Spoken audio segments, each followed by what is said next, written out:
Welcome to Amphipolis, traveler. The Battle of Amphipolis was surely an interesting one. One might even call it anticlimactic. But that does not mean it wasn't important in the greater scheme of the Peloponnesian War. The city of Amphipolis was the site of one of the more unique battles of the Peloponnesian War. Two generals, the Athenian Cleon and the Spartan Brasidas, fought for this land in an effort to control the resources it provided. In the end, though, neither got what they wanted. Look for me when you finish your visit, and we can speak of what you've learned.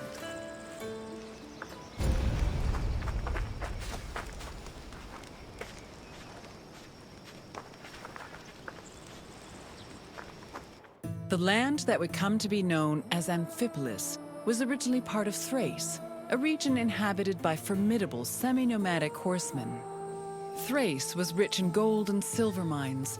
It was surrounded by lush forests, making it very attractive to outside parties like Greece and Persia. By 513 BCE, Persia had managed to conquer much of Thrace. But after their defeat in 479 BCE, Athens made a play for the land. They conquered the nearby island of Thasos in 465 BCE, but the military prowess of the Thracian riders kept them out of the country's interior. It was only in 436 BCE that Athens established a solid foothold in Thrace with the founding of Amphipolis, a city on the banks of the river Strymon.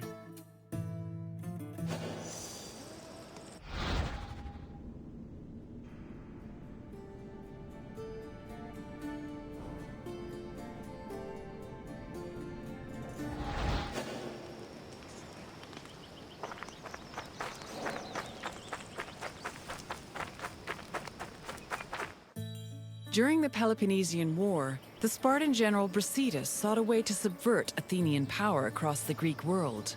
He set his sights on capturing the coast of Thrace, hoping to seize the resources the area provided. Brasidas knew that many of the Greeks living in Thrace hated the greed and brutality of their Athenian neighbors and decided to take advantage of the situation. He set off on an expedition to Amphipolis, accompanied by 1,000 hoplites and 700 helots, and arrived before the city in the winter of 424 BCE. At Amphipolis' ramparts, Brasidas announced that he preferred to take the city peacefully and promised to allow safe passage to any inhabitants who wished to leave, in addition to sparing those who wanted to cooperate. This proposal was well received by the city's residents, and he was able to capture Amphipolis without striking a single blow.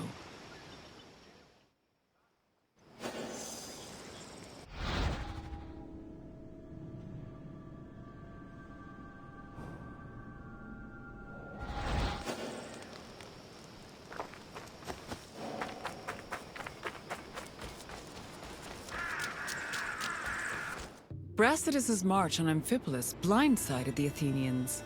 By the time they heard the news and dispatched the general Thucydides to defend Amphipolis, Brasidas had already rallied several nearby cities to help him defend the region from Athens' so-called tyranny. After half a day's journey from Thasos, Thucydides arrived at the port of Aeon, but was unable to retake Amphipolis. Athens held Thucydides responsible for the loss of Amphipolis and forced the general into exile. In spite of Brasidas' achievements, Sparta did not send him reinforcements, which forced the general to negotiate a truce with Athens to hold on to the ground he gained.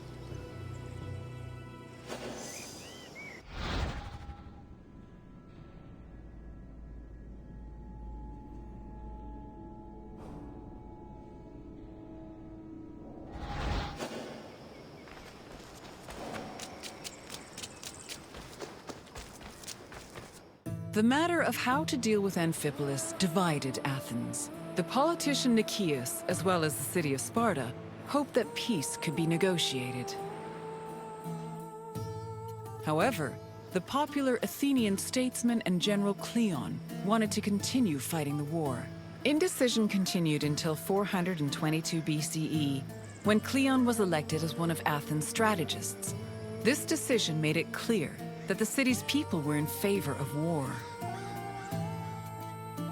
The truce was ended, and Cleon began his journey to Amphipolis, retaking small towns that had been conquered by Brasidas along the way. On arriving at the port of Aeon, Cleon requested troops from the king of Macedonia. He also hired several Thracian mercenaries to bolster his force's numbers. Afterwards, all Cleon could do was wait for the remainder of his reinforcements.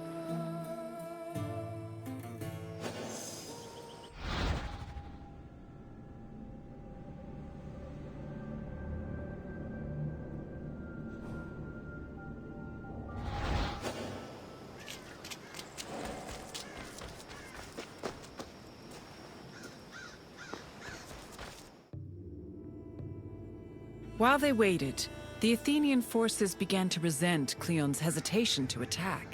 They saw him as soft and incompetent, especially compared to their opponent, Brasidas. Sensing the tension, Cleon decided to act without waiting for reinforcements to arrive. He set out from the port of Aeon to observe Amphipolis, setting up a camp on a nearby hill. To Cleon's surprise, Amphipolis appeared to be completely unprotected, with no guards stationed at the city's gates and ramparts. However, the city's lack of protection was only an illusion.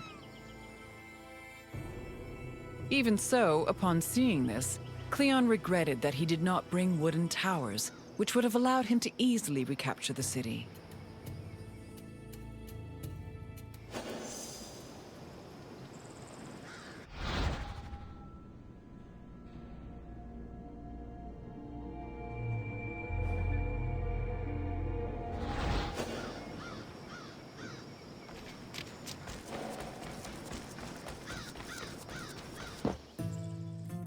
Brasidas positioned his own troops in a nearby wooded area to get a better view of Cleon's army. When the Athenians began moving to set up camp, Brasidas returned to Amphipolis. He believed his army was less well-trained than the Athenians and decided to rely instead on cunning tactics and Cleon's inexperience as a military leader. Brasidas organized a two-prong attack. He would personally lead a small raid, then one of his lieutenants would follow up with a second attack shortly after, disorienting the enemy. He had barely finished formulating his plan when he saw Cleon's army pack up and retreat back towards the coast. The cowardly display made Brasidas realize that perhaps victory would be easier than he thought.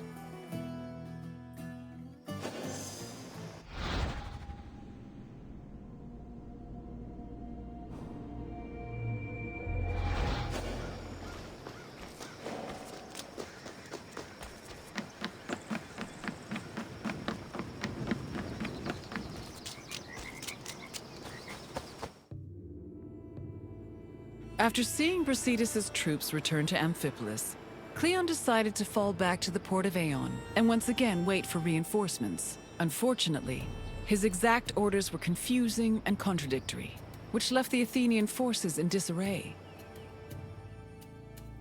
Brasidas took advantage of this confusion and began his attack. Cleon's forces panicked, which made them easy prey for the Spartans. 600 Athenians were killed, while the Spartans only lost 7 men. Cleon's remaining forces took refuge in Aeon, where the bodies of their comrades were eventually returned to them, though only after being stripped of their weapons.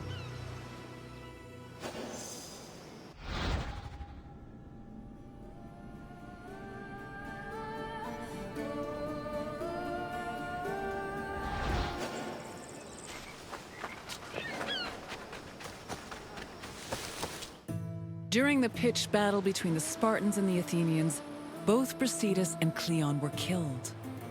The reports of their respective deaths reflect how they were perceived as military leaders. We know almost nothing about Cleon's death, other than that he was killed by a Thracian soldier.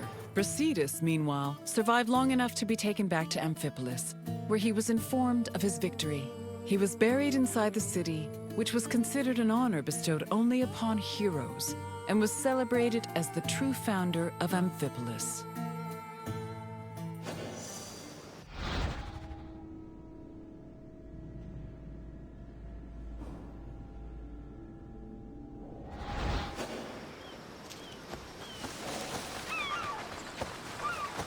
The Battle of Amphipolis temporarily put an end to the hostilities between Athens and Sparta. The Athenian forces returned to Piraeus, while Sparta called back the reinforcements they'd sent for Brasidas.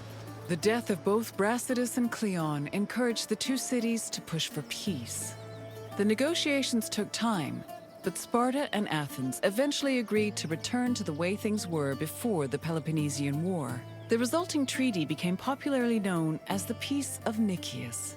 Throughout the Greek world, it was mostly agreed that Sparta had lost the war, in spite of Brasidas' heroic efforts. The sentiment was rooted in the fact that Sparta had failed to end Athens' domination over Greece, something they had promised to do at the start of the war.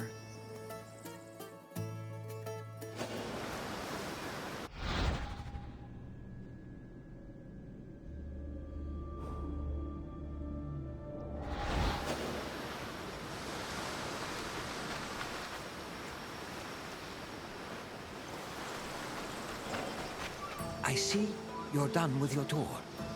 The Battle of Amphipolis may have briefly put an end to the Peloponnesian War, but the so-called Peace of Nicias was only temporary. It would not be long before Sparta and Athens came to blows once again. Now, is there something else you'd like to do? Feeling up to a test? Then let us begin. Which Athenian politician wanted to negotiate peace with Sparta? Pericles died in the early days of the war. Try again. Lycurgus was a legendary Spartan lawgiver. Keep trying. Correct. Nicias wanted to build on the truce that was negotiated after Brasidas captured Amphipolis. Now for the second question. Where did Thucydides and Cleon arrive before moving to retake Amphipolis?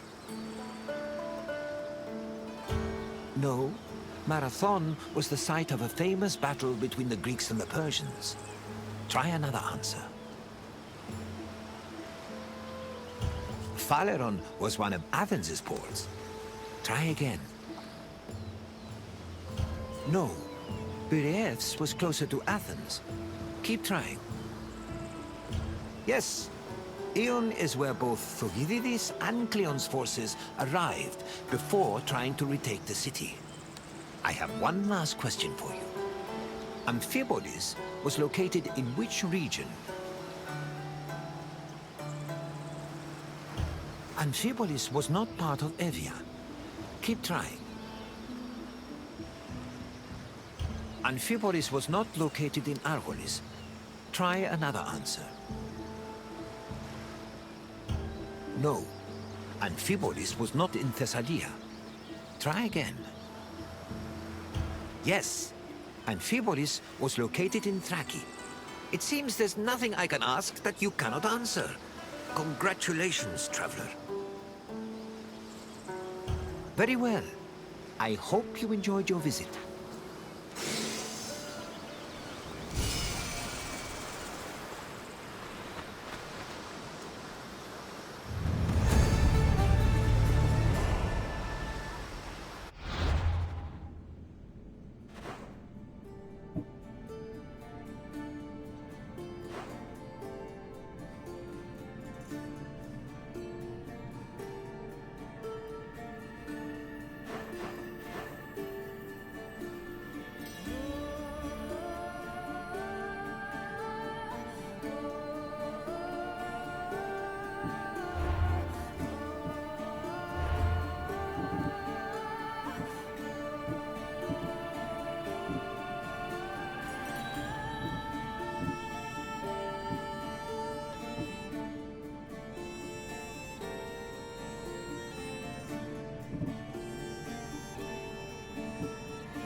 Άπα τον θάλασσαν αντλείς. Τι στον κόρακα.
Peperone.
visitor, and welcome to this sacred site. Delphi is an amazing place to visit if you're looking for information.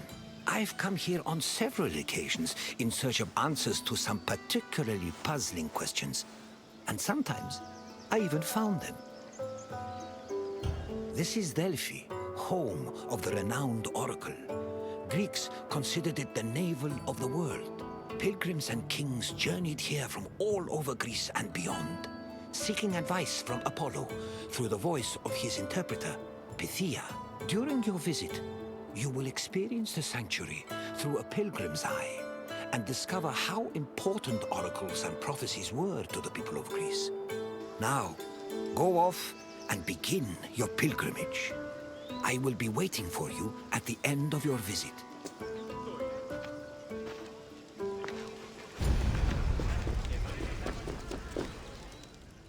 On their journey to the Temple of Apollo, pilgrims walked this sacred path up Mount Parnassus. The summer sun beat down hot on their backs. Along the way, they took in the magnificent monuments, treasuries, and statues that adorned the road. These landmarks were tokens of people's reverence for the oracle's benevolence. All were dedicated to Apollo, and most were offered by cities to commemorate military victories. The monuments represented not only their donors' piety, but also their power and wealth. The sanctity of Delphi has endured to the present day, and visitors still take this very same route.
One of the most impressive dedications to Apollo came from the Cnidians, a Greek population that colonized the island of Lipari, north of Sicily. The story behind this dedication is notable. The Cnidians were at war with the Etruscans in the Tyrrhenian Sea. Seeking a good omen, the Cnidians consulted the oracle, and following her advice, they successfully captured 20 enemy ships. To thank Apollo, they offered the god the same number of statues as ships seized.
Next to the Naxian Sphinx stood a simple structure to display offerings from the Athenians, most of which were spoils of war.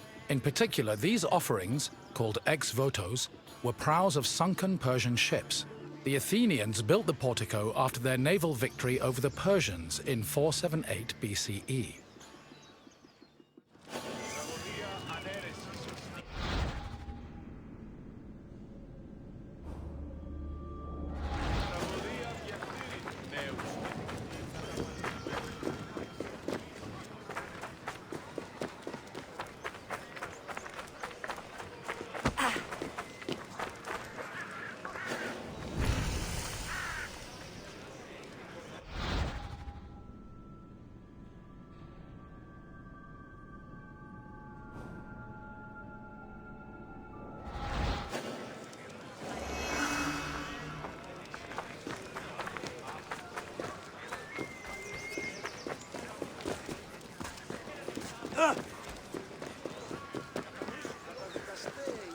Once arriving before the temple, pilgrims wishing to consult the oracle had to first pay a tax. This tax gave them the initial right to approach the altar of Apollo and make an animal sacrifice to the god. But before proceeding to the Pythia, the preliminary ritual had to succeed. If the animal reacted favorably and showed signs of acceptance to the god, it was sacrificed, and the pilgrim would be allowed to enter the temple to question the Pythia.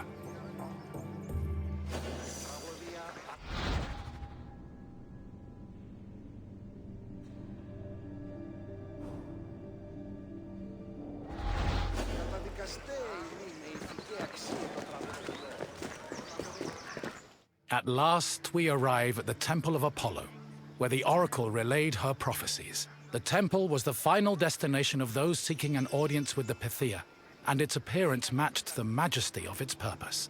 Atop its imposing columns, the structure's pediment displayed famous mythological scenes, sculpted by the renowned Greek artist Antenor. But as grand as the temple looked from the outside, it paled in comparison with what happened within.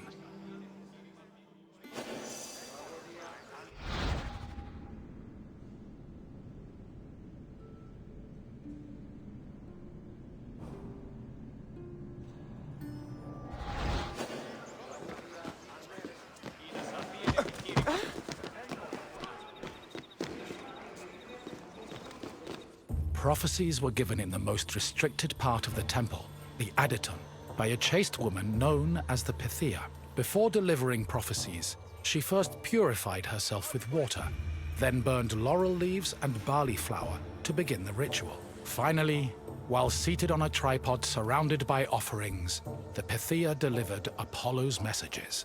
Her words were often strange and indecipherable, and required further interpretation by the temple's priests. Despite much research, the exact causes of the oracle's behavior while prophesying are debated to this day.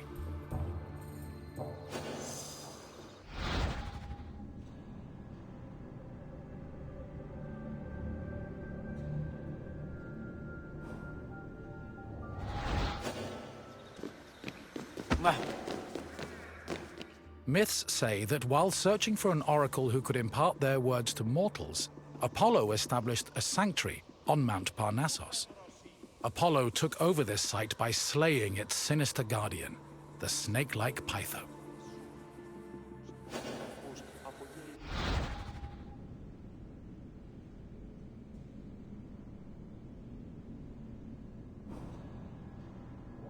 Olympion peace.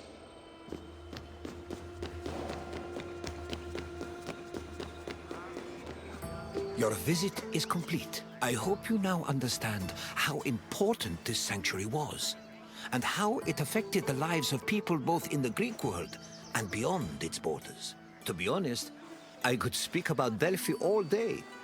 But what would you like to do now? Ah, you wish to test your knowledge. Let's begin with a simple question. What did the oracle use to purify herself before her predictions?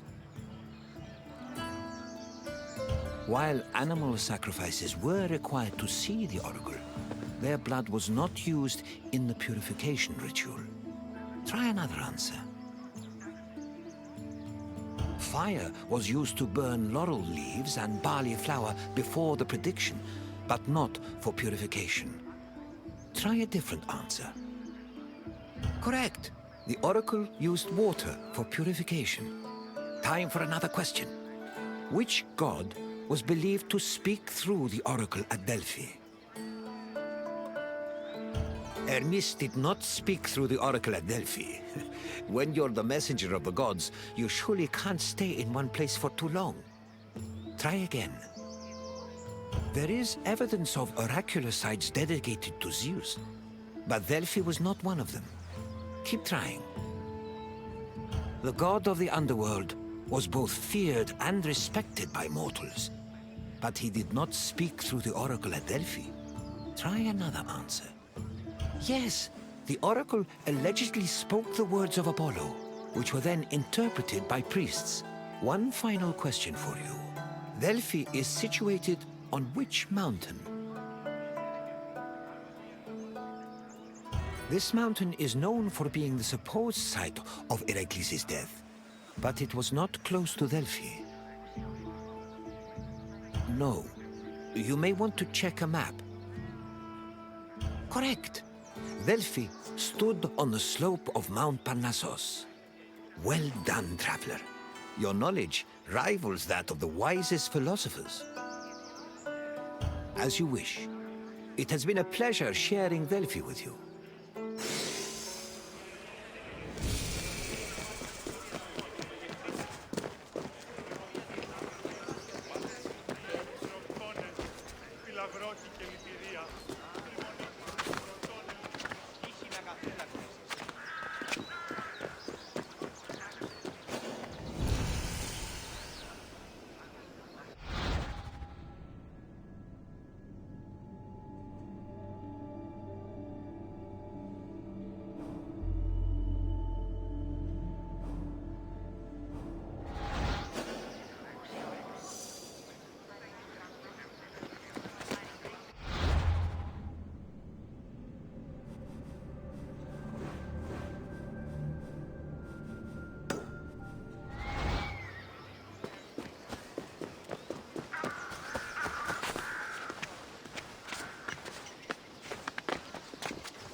Welcome, visitor, to Thermopylae.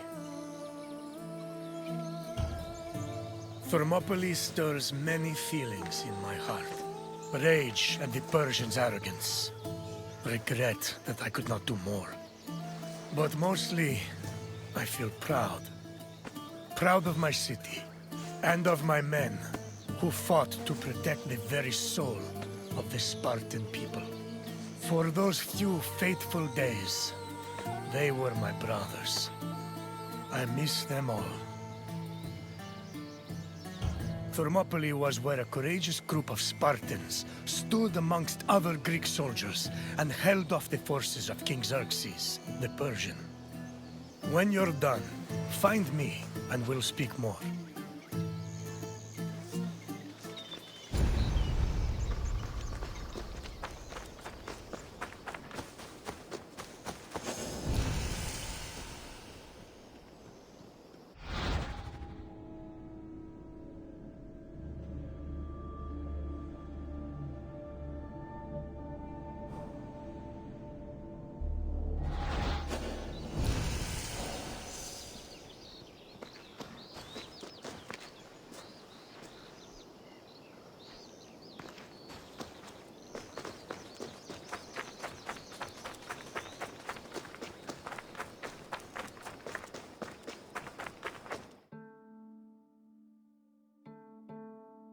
The Persian king Darius's cries of rage echoed for years after his humiliating defeat at Marathon.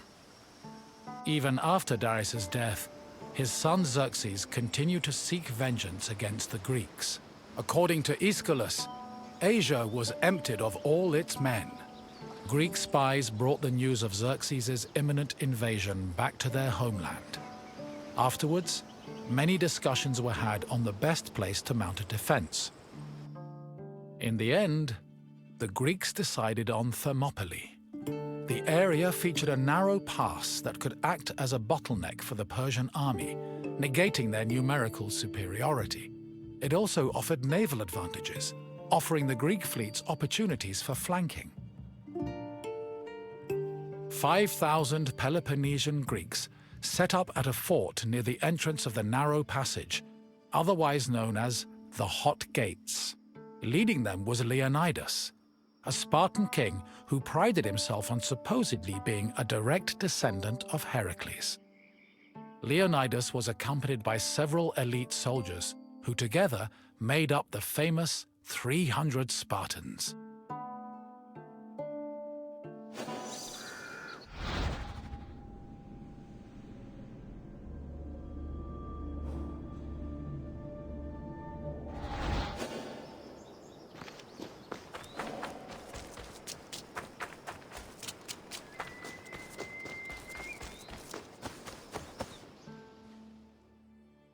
The Persian army arrived in the summer of 480 BCE, preceded by a flood of rumors regarding their strength and numbers. It was claimed they consumed 6,000 tons of wheat every day, and that they dried every river and brook they passed to quench their near insatiable thirst. During their march to Thermopylae, the Persians faced no opposition, and in fact, increased their numbers further by recruiting more soldiers from other Greek cities and places like Thrace. According to Herodotus, the last count of the Persian fleet was numbered at 1,207 boats, mounted by approximately 240,000 men. He estimates the land army, meanwhile, was made up of more than 1 million men. The Greek forces at Thermopylae were heavily outnumbered.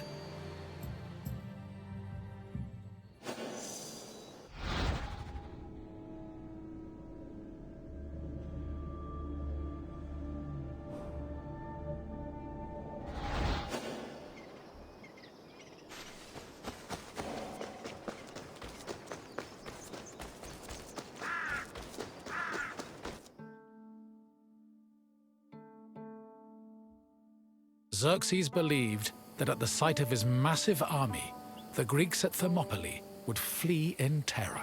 Instead, they deliberated. The majority of the Peloponnesians wanted to engage the Persians on the Isthmus of Corinth. Leonidas, meanwhile, believed it was wiser to stay put in Thermopylae. While the Greek forces debated, a Persian horseman was sent to spy on the enemy. He returned to Xerxes with surprising news. Not only were the Greeks not fleeing, but the Spartans guarding the fort were exercising and combing their hair. A far cry from the fearful soldiers Xerxes expected. To increase the pressure on the Greeks, Xerxes waited 4 more days, then attacked on the 5th. The Persians faced heavy resistance and suffered many losses, and Herodotus says Xerxes leaped 3 times from his chair, seized with fear for his army. The following day proved to be just as difficult for the Persian forces, and the Greeks continued to stand their ground.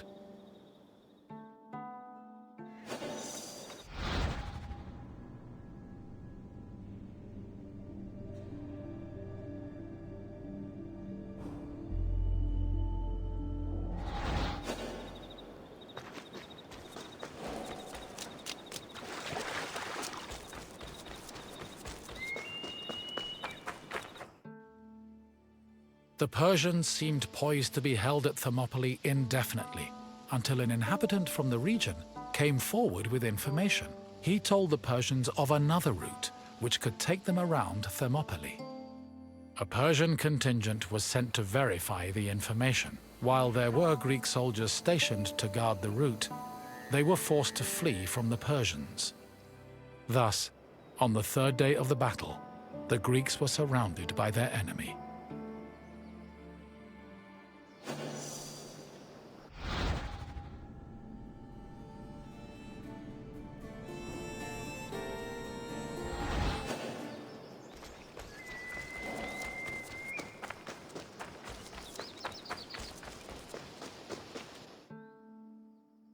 With the Persians both in front of and behind them, the Greek forces at Thermopylae realized they had 2 choices: flee to live another day, or stand and fight till their last breath.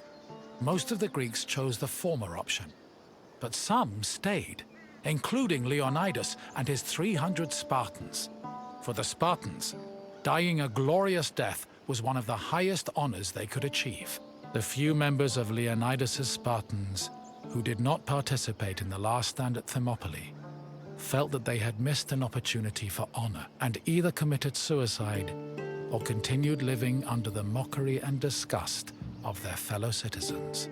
The Spartans' last stand was not only for glory, though. Had they not held off the Persians, the Greeks' retreating forces would probably have been cut down by enemy horsemen.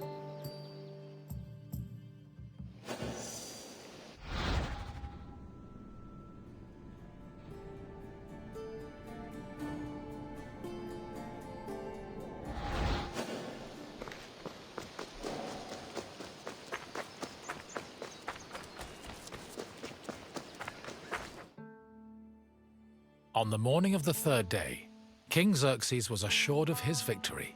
However, that victory did not come easy. King Leonidas himself fell in battle, and a furious fight broke out around his body. The Spartans fought to the last man, and when they had all been slain, Leonidas's body was brought before Xerxes. According to Herodotus, Persians usually honored the most courageous warriors, even if they were enemies. However, Xerxes was so consumed by rage at the Spartans' resistance that instead he cut off Leonidas's head and ordered it impaled on a stake. A statue of a lion was later erected on the hill of the Spartans' last stand in honor of Leonidas's bravery.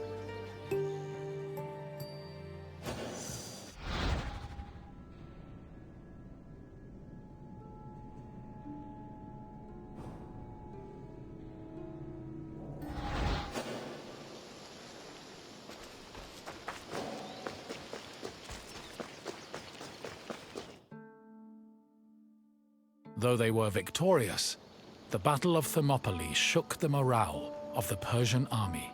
They had lost thousands of men, while Greek casualties only numbered in the hundreds, and due to the sacrifice of the Spartans, the rest of the Greek army had been able to successfully retreat and regroup. As a result, even as Xerxes set up camp at the foot of Athens' Acropolis, ready to get revenge for his father's humiliating defeat at Marathon, the Persians were more anxious than confident. They were more aware than ever that the Greeks did not fear them and were ready to die defending their land.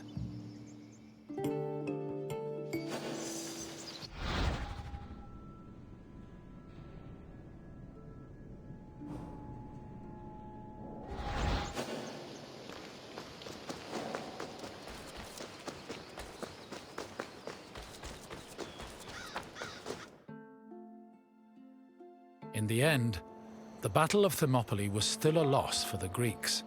However, the battle gave the Greeks a boost in morale that carried them all the way to their decisive victory over the Persians in the Battle of Plataea in 479 BCE. With the war against the Persians finally won, the Greeks were able to honor the sacrifice of Leonidas and his Spartans with memorials and poems, forever solidifying the glory of Sparta's military prowess. The newfound respect for Sparta was noteworthy, because before the war, the city was seen as no more than a bully who forced itself into the affairs of others. Thermopylae changed opinions of Sparta for the better, and gave them a legitimate claim to be one of Greece's most powerful and influential cities.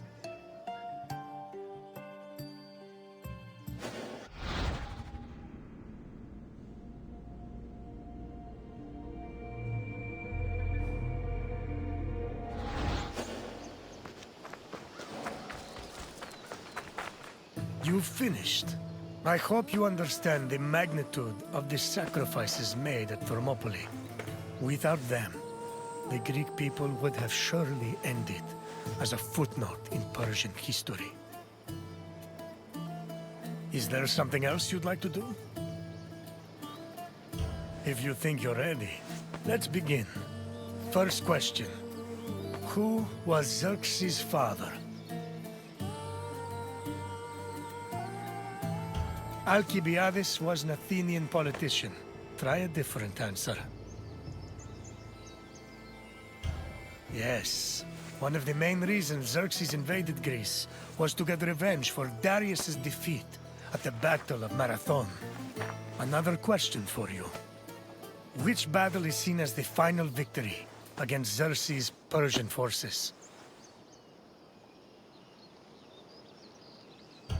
The Battle of Marathon took place long before Xerxes invaded.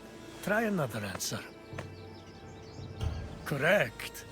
The Battle of Plataea helped put an end to Xerxes' invasion. One last question. How many Spartans fought at the Battle of Thermopylae? No, that would not have been enough. Keep trying. 30 Spartans against an army of Persians makes for an exciting story, but also one that is untrue. Try again. No, if that were true, we would not have lost. Try a different answer. Yes, 300 of us stood against Xerxes' forces. You've done well, visitor. I have no more questions for you. Farewell, visitor.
Greetings, wanderer, and welcome to the Agora of Athens.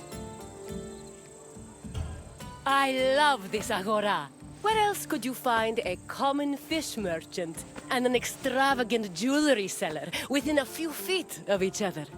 It's that kind of variety that makes city life so rich and exciting. The Agora is the beating heart of any Greek city. It is a place where all types of people may gather, from citizens and foreigners to magistrates and philosophers. All manner of business is conducted here, including political meetings, legal proceedings, and trade. When you finish exploring, come find me, and we can talk more. See you soon, wanderer.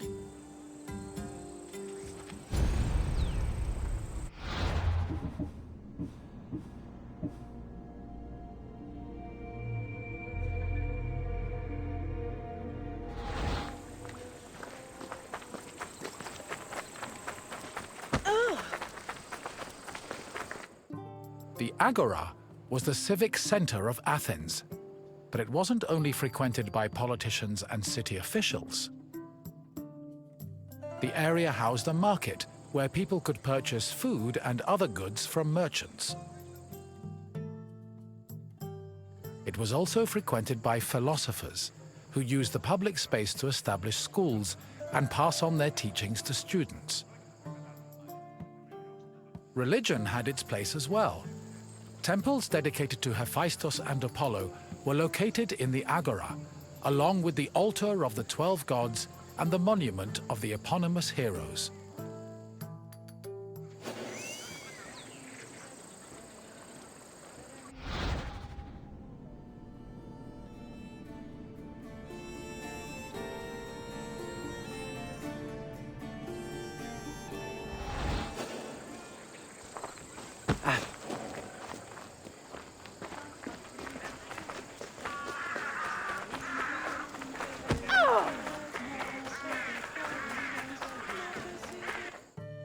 The painted stoa, or stoa poikile, derived its name from the panel paintings on its wall.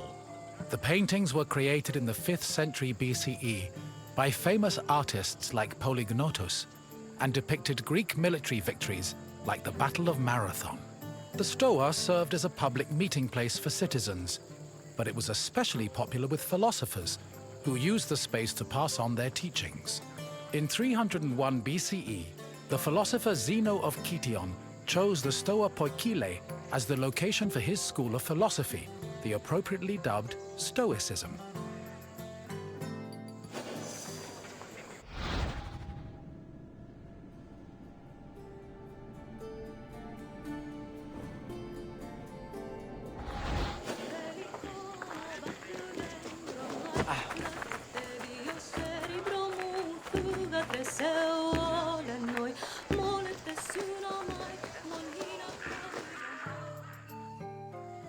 Trade in the Agora was supervised by magistrates. There were 5 agoranomoi who kept order in the market, controlled the quality of goods, and collected market dues. This provided revenue to the city and helped pay the magistrates and those in charge of maintaining order. The market benefited everyone. Customers bought what they needed, merchants made their living, and city officials received the money they needed to keep the wheels of democracy turning.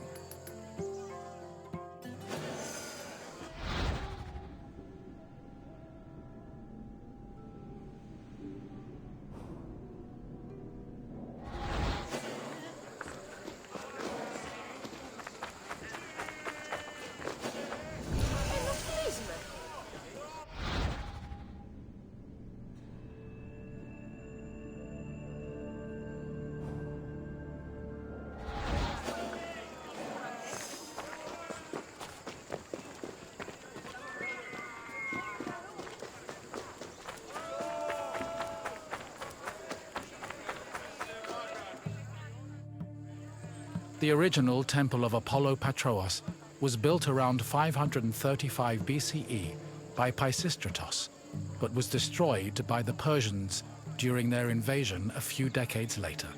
It long remained in ruins, except for the altar, which was left standing as a reminder of the Persian sacrilege. Eventually, a new temple was built in the 4th century BCE. Inside was a statue made by Euphranor, the same artist who painted in the Stoa of Zeus. The temple held special significance in Athens, as it was connected to the origin of the city's people.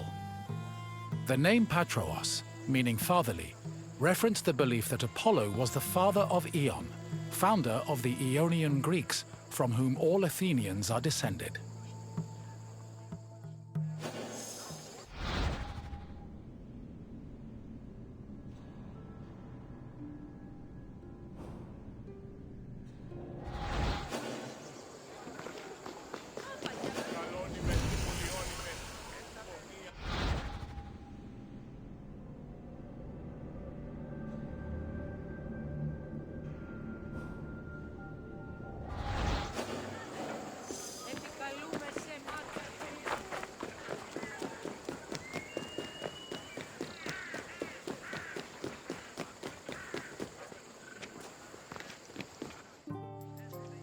The Temple of Hephaestus overlooks the Agora from the Kolonos Agoreus hill. Today, it is one of the best preserved temples in Greece, owing to its conversion to a church in the Middle Ages. But while this transformation preserved the structure, it also damaged the surrounding sculptures. The temple was dedicated not only to Hephaestus, the god of metallurgy, but also to Athena Ergane, goddess of arts and crafts. Nearly every part of the Hephaestion was lavishly decorated with depictions of famous mythological events, like the labors of Theseus. The Theseus scenes gave the temple the nickname Thesion, a name that lives on today as a city district in Athens.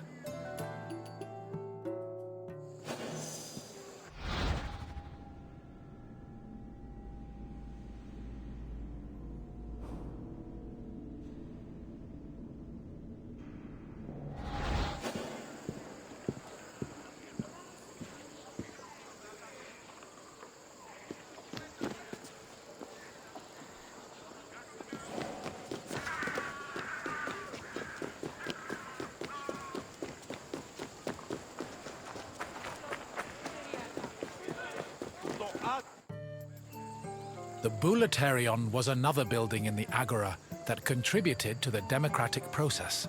It housed the Athenian Council of Citizens, the Boulé. This council of 500 was composed of 50 members from each Greek tribe, all of whom served a one-year term. They were chosen by lot from among citizens over 30. Every month, one group of 50 was chosen to lead the Boulé's executive committee, the Prytaneis. The Prytaneis met every day of the month and called meetings of the full council in the Boulaterion, where they spent their time discussing bills.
The Prytaneon was one of the most important buildings in the Agora, as it was the headquarters of the Prytaneus. The Prytaneus was the executive committee of the Boulé, who ran the city's daily operations. The Prytaneus dined in the Prytaneon, and 17 of them slept on site to ensure there were always officials available to deal with emergencies. The Prytaneon also housed the official weights and measures of the city. The Fire of Hestia, which provided sacred fire for all public sacrifices, was also located there.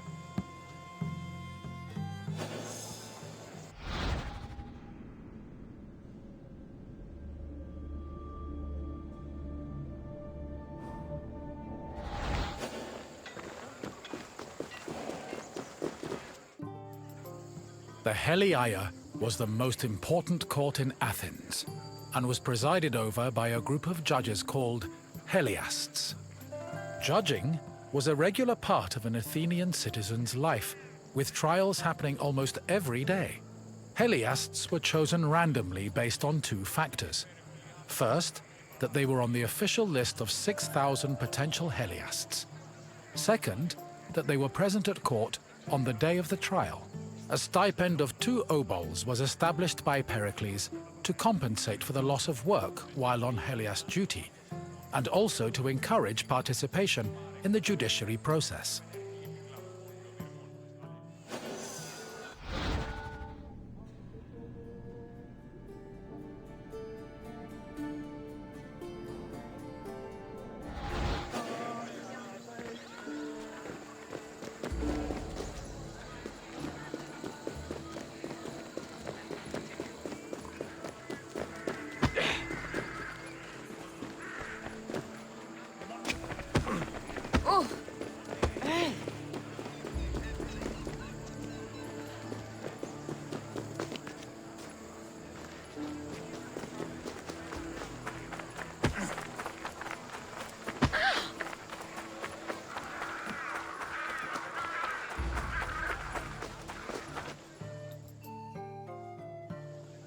In the Agora, an Athenian could buy and sell many different products.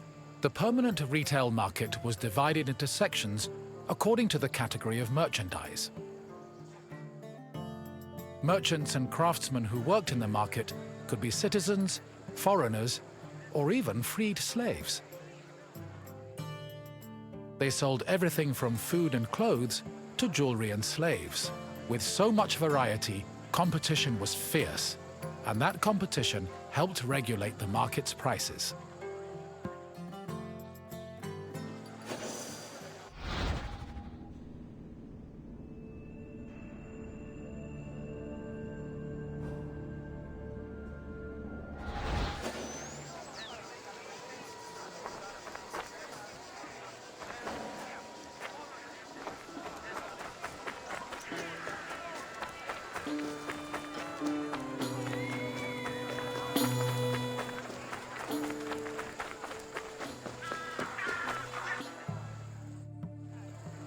The Heliaia wasn't the only court in Athens. This other court was located next to the South Stoa. Historians believe it to be a court based on the discovery of a nearby box containing 7 bronze ballots. These ballots were used by jurors to give their verdicts. The reason trials were so common in Athens might have been related to their democratic regime, which promoted the individual's right to demand reparations for injustice. However, not all legal matters were settled in this fashion. If a claim was small enough, it was settled individually by a magistrate. Public trials were reserved for more serious offenses, such as murder, theft, and political crimes.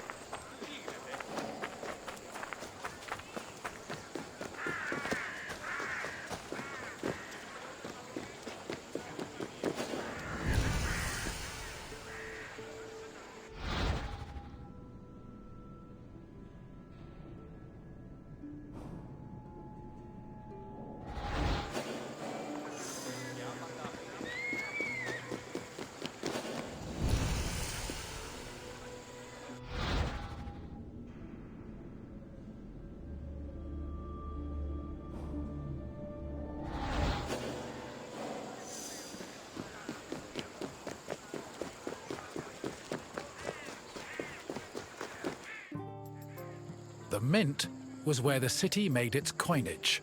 It is believed that Athens' mint was in the city's agora, as modern excavations have turned up small disc-shaped pieces of metal used to make coins. Much of the silver required for minting coinage came from the Lavrion silver mines. Athens was so dependent on the mines that when they lost them during the Peloponnesian War, the city was forced to melt down a gold statue of Athena to mint gold coins and avert a monetary crisis.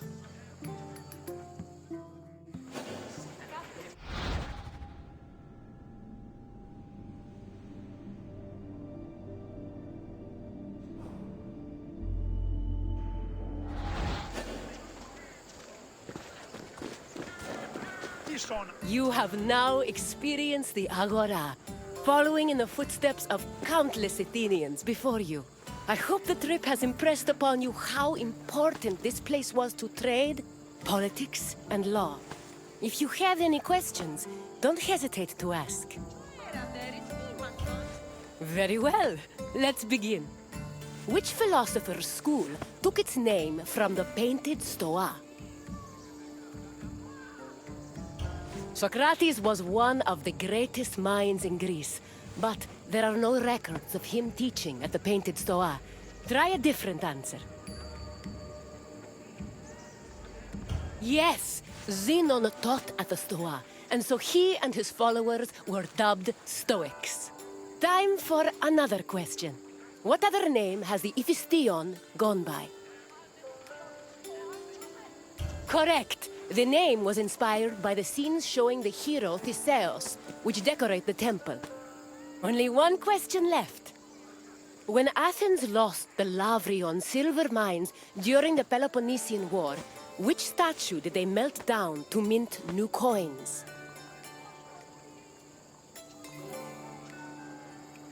Athenians used the monument of eponymous heroes as a notice board, but its statues were not melted for minting material. Keep trying. No, it's quite difficult to mint coins from burned wood. Try another answer. Correct. The Athenians melted down a statue of Athena to mint gold coins. It's clear you are very familiar with the Agora of Athens. I'm impressed. Farewell, Wanderer. May we see each other again soon.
Welcome, traveler, to the site of the legendary Battle of Marathon.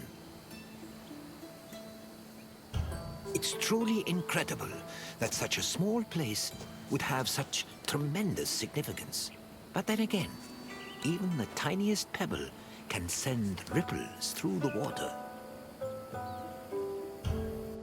Marathon was the location of one of the greatest battles in Greek history. It was here where Athenians made a stand against the might of an imposing Persian fleet. Your visit will take you through the causes of the conflict, the battle itself, and its far-reaching consequences. I will see you again once you're through. Farewell for now.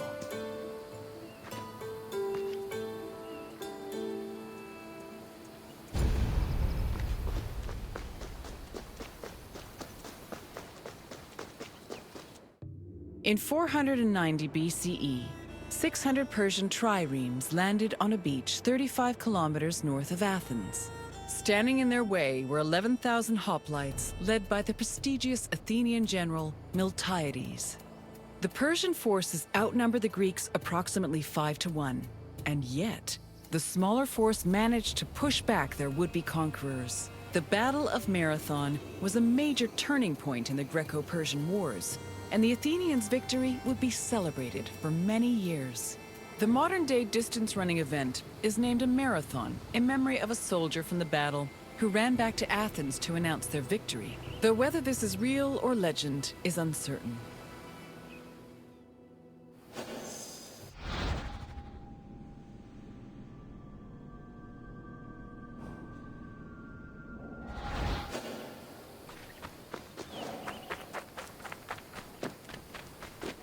The Persians wanted to invade Greece in part due to its rich silver mines.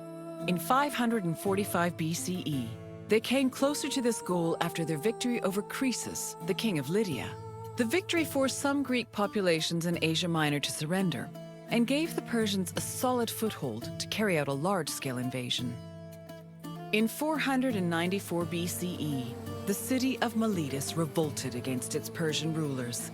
They were aided by Athens and the nearby city of Eretria, and even burned down an important Persian temple. The Persian king Darius was enraged by their sacrilege, and in 491 BCE, sent messengers to the Greek cities demanding their submission. Athens and Sparta killed the Persian messengers, goading Darius to invade. The Persians began their attacks, first capturing the city of Naxos and enslaving its inhabitants, then taking the city of Eretria. Filled with confidence from their string of victories, the Persians set their sights on Athens.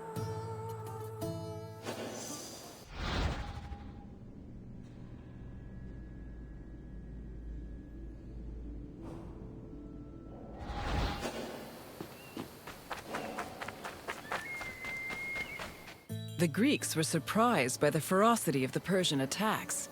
Seeking aid against the upcoming invasion, Athens was forced to appeal to other cities for help. In a surprising move, they asked for aid from Sparta, known for having the strongest army in Greece. The Spartans agreed to the request, but they were unable to send reinforcements in time due to the religious feast of Apollo Carneos, which forbade them from leaving their city until the next full moon. The only extra help Athens managed to acquire was from the small Boeotian city of Plataea, which sent an additional 1,000 hoplites. This was the first time in Greek history that their entire civilization was under attack from an external invader. Despite sharing the same language and same religion, Greek city-states had often warred amongst themselves. The Persian invasion was the first time they realized the necessity of collective action to ensure their survival.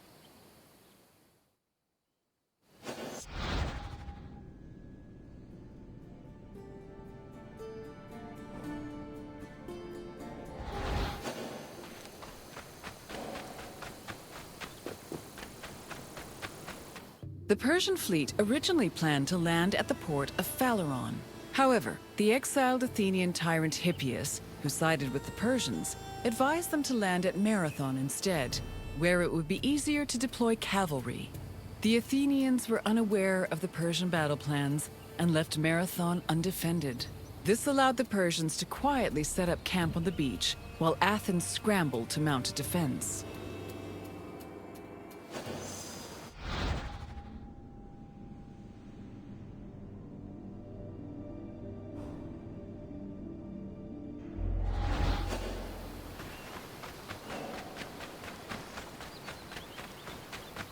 The Persians' overwhelming numerical superiority forced the Athenians to get creative with their defensive strategy. The city sent 10,000 hoplites, along with the extra 1,000 Plataean reinforcements, to a hill located above the Persian encampment. Once in position, Athenians had to decide whether to wait for the Persians to attack or to strike them first. Athens' strategists believed the former option was better, but the general Miltiades believed a first strike was more advantageous, as the Persians had their backs to the sea. In the end, Miltiades' opinion prevailed, and the Greeks made their move.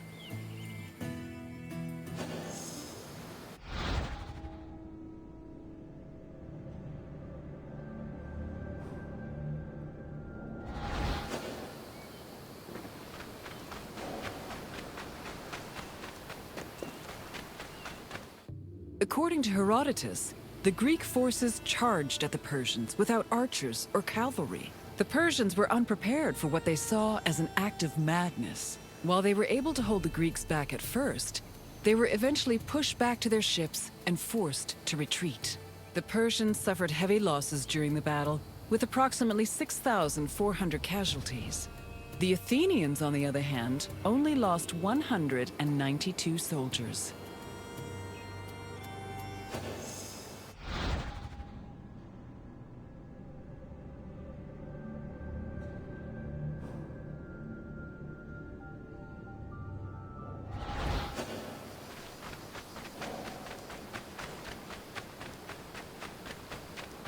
The victory at Marathon was considered miraculous.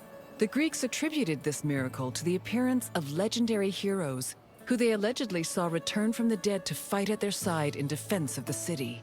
For example, Several Athenians swore they saw the mythical king Theseus take up arms at Marathon, a scene which would later be depicted in Athens' Agora. Similarly, some hoplites attested that Heracles appeared at Marathon, clad in his lion's skin and wielding a club. The supposed appearance of these heroes helped elevate the Battle of Marathon to a legendary status among the Greek people.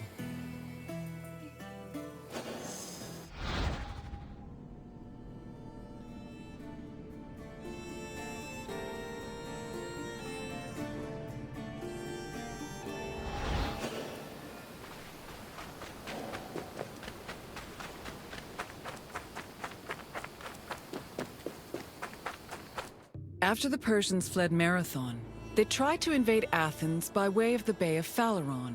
However, this gave the Athenians time to return to their city and mount a proper defense. Fearing further losses, the admiral of the Persian fleet called off their attack, and the Persians returned to their empire.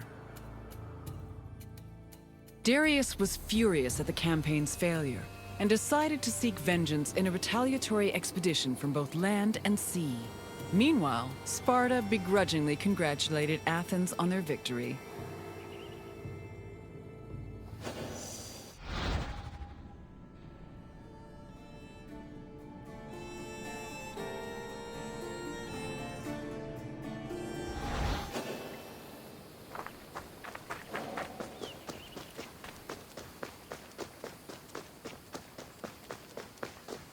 The victory at Marathon marked the beginning of a new era for Athens.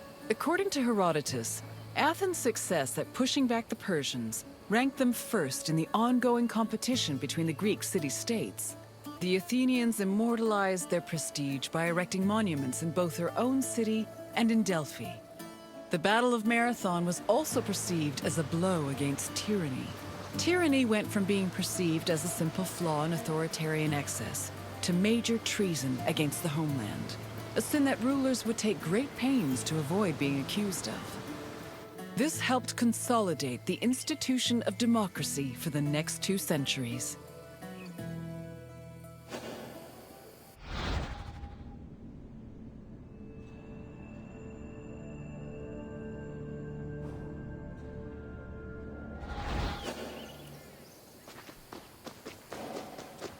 I hope you enjoyed this look into the famous Battle of Marathon.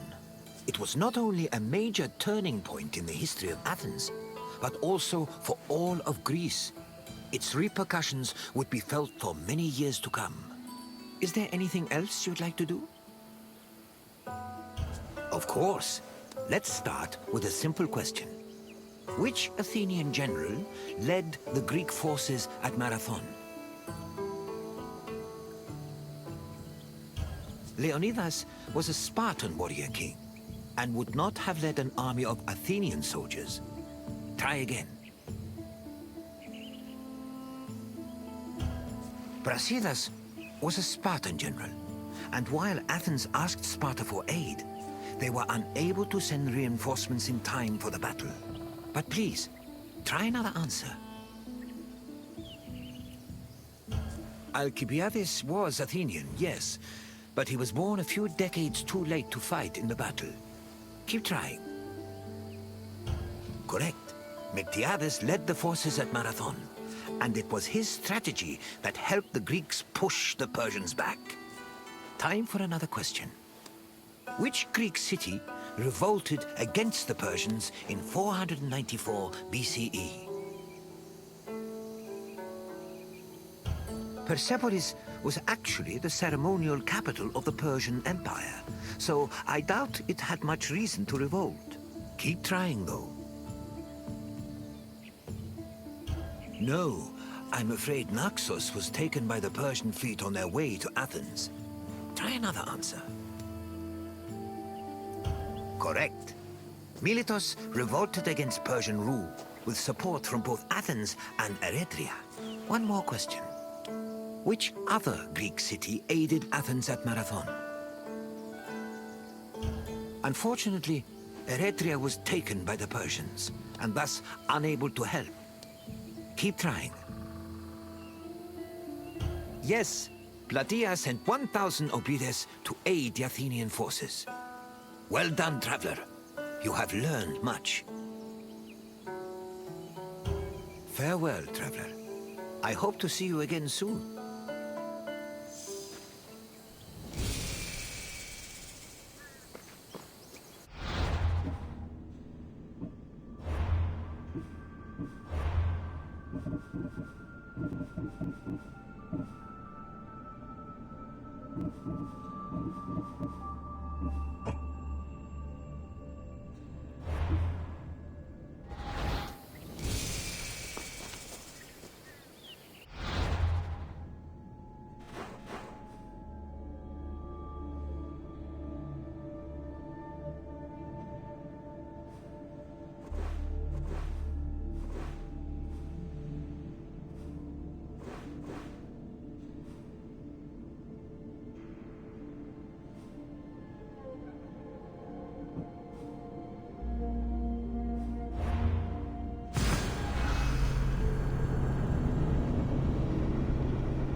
Odyssey, halt!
Welcome to Athens, wanderer. More specifically, welcome to the musical hub of the city, the Odeon. Sometimes, when the burdens of life begin to weigh heavy on my shoulders, I come here, close my eyes, and surrender myself to the music. It makes me feel like I'm a child again. My mother singing me to sleep with a gentle lullaby. The Odeon was where musicians came to share their songs with the public. The melodies played here caught the wind and drifted through the air, soothing the souls of Athenians across the city. Come find me when your visit is complete, and we will talk about the things you've learned. See you soon, wanderer. Enjoy your visit. I will see you soon. Music played an important part in almost every aspect of ancient Greek life. Whether attending a public gathering, rubbing elbows at a dinner party, laying out offerings in a temple, or marching into battle, there was a song for everything.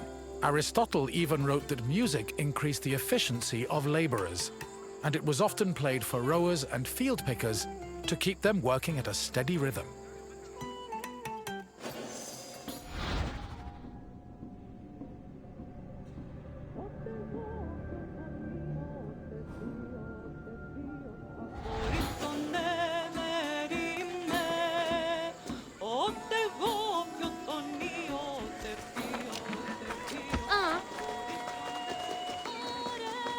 Musical contests, or agones, were originally only held during religious festivals.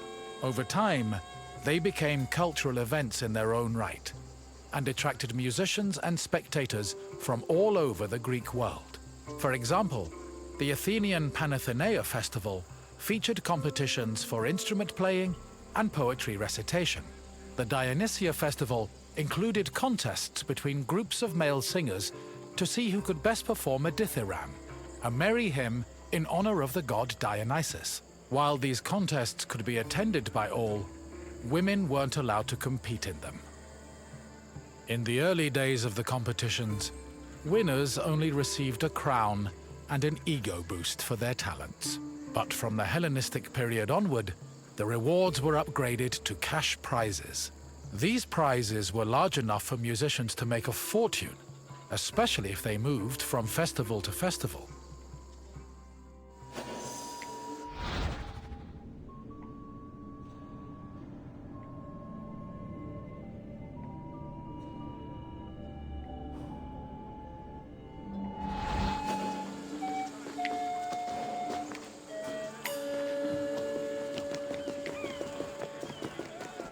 The Odeon of Pericles was built sometime between the 440s and 430s BCE.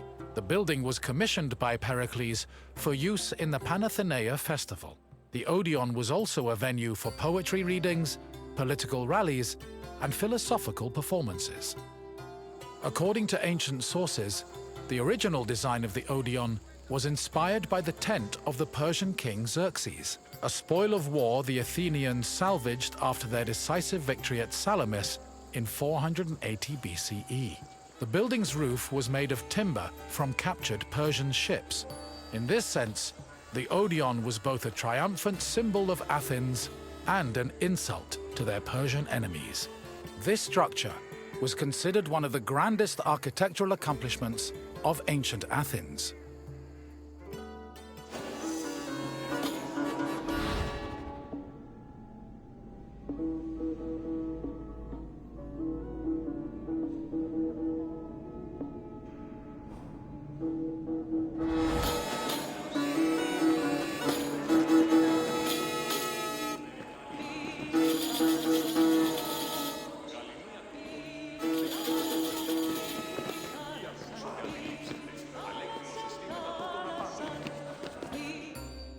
In ancient Greece, there was a type of music for almost any occasion.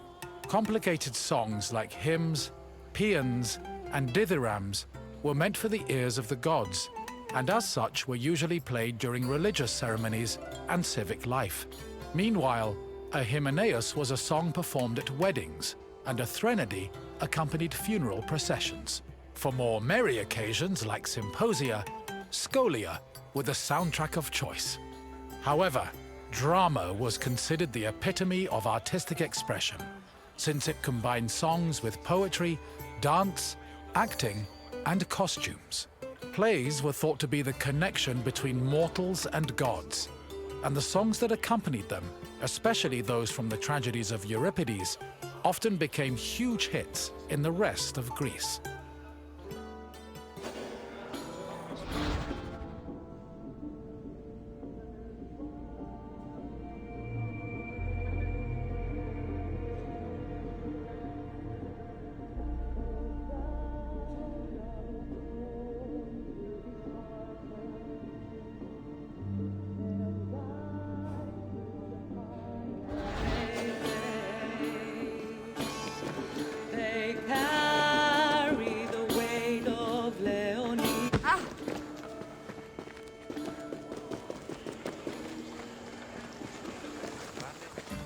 Hello again.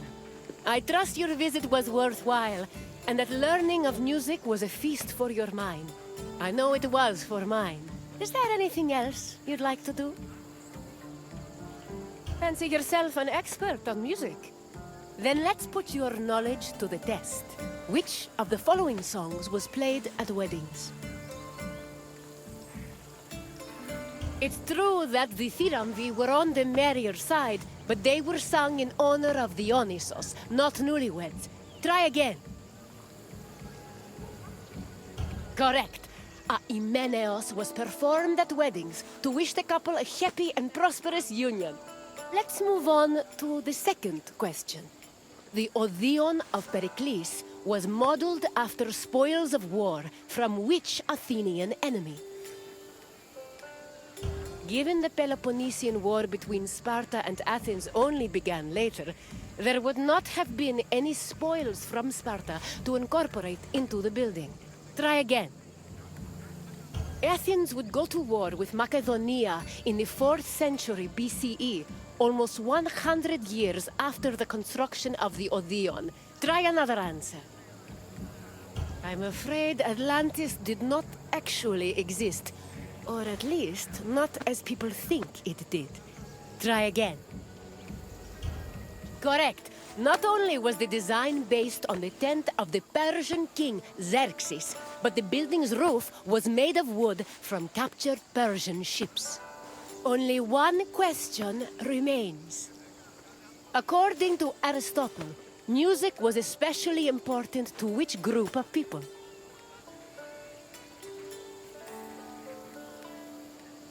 Well, yes, but I'm not looking for the obvious answer. Think back to the tour. Aristotle actually believed music should not be part of children's education, as it would distract them from their studies. Try again.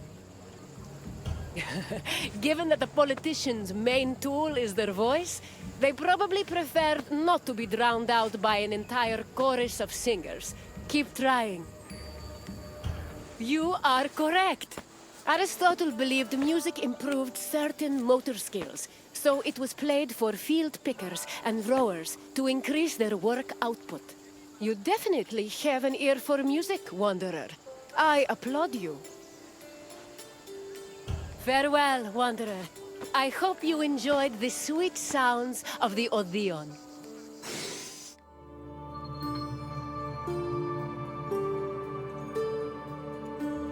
Amazing. You have now completed all available guided tours.